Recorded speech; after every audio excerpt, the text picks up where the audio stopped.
Israel Adesanya is not a superstar. Now, before y'all murder me in the comment section, just hear me out real fast. He is not a Conor McGregor. He is not a Brock Lesnar. He is not a Ronda Rousey for that matter. I don't think any card that he's headlined, he did over 1 million pay-per-view buys. That's just a fact. Go look it up. I think his highest selling pay-per-view was against Paulo Costa in the pandemic. But nonetheless, I feel like it won't change when he fights Sean Strickland tomorrow night. And that is very concerning on a number of levels. This is probably the first fight that doesn't have that true big fight feel around it. And I know there's been other pay-per-view cards that have had that sort of feeling, but this one being Adesanya, and the fact that he is supposedly one of the biggest stars in the sport now, is deeply alarming. With Conor McGregor being on the sidelines, the UFC is looking to Sean O'Malley and Israel Adesanya to carry the torch as the UFC's cash cow, the UFC's golden children, and the UFC's people who they want to bank their starship on, basically, for lack of a better term.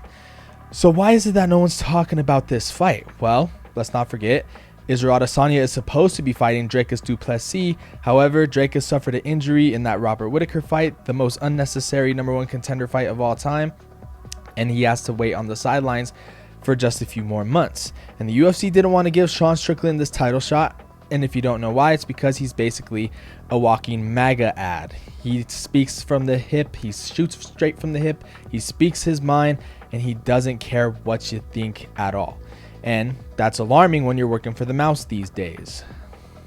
Another reason why no one's really talking about this pay-per-view is because we all know what's going to happen. Israel's going to go out there and mollywop Sean Strickland. Stylistically, it's not even a fight. Israel should win in the first or second round. But I say that and then watch this be a boring decision win by Israel Adesanya, because the guys he should have starched or he should have finished, like Marvin Vettori the second time, like Robert Whittaker the second time, like Jared Cannonier, he doesn't finish them. And it becomes a very lackluster performance in which he should have gotten those guys out of there if he's that guy. Final reason why this card doesn't have the buzz around it like it should is because none of the true Aussies are on it. And I know that sounds pretty hypocritical, and that's no disrespect to the Aussies on the card tomorrow night, but what I mean by that is there's no Jack Della Maddalena. There's no Dan Hooker on this card. And sure, you have your Tai Tuivasas, you have your Tyson Pedros, but we're mainly going to see Israel Adesanya and Sean Strickland. Adesanya is mainly from New Zealand, but still, he has a nice Australian audience following behind him. But another caveat that I forgot to mention earlier is that this fight is solely based off of what happened from last year's press conference between Israel Adesanya and Sean Strickland, and that's all they're banking this off of. The press conference, the fight week press conference, and the build-up from Sean and the build-up from Adesanya. Because again, we know what's going to happen in the fight. It's probably going to be a boring fight when it shouldn't be, because like I said, Adesanya should go out there and finish him within the first or second rounds. Like maybe the steroids aren't true, but the jerking off the cartoons is true. So it's like... And that's facts. I know that Israel Adesanya is a star. I'm not taking that away from him, like I said earlier.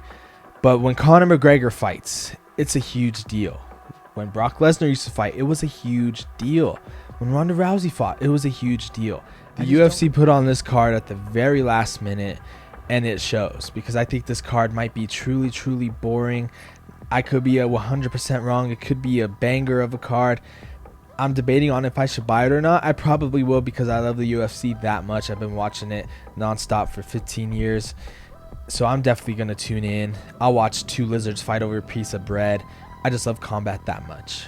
Almost like the UFC is force feeding us this card, and we're just going to have to bite the bullet and wait till October till UFC 294 strolls into Abu Dhabi.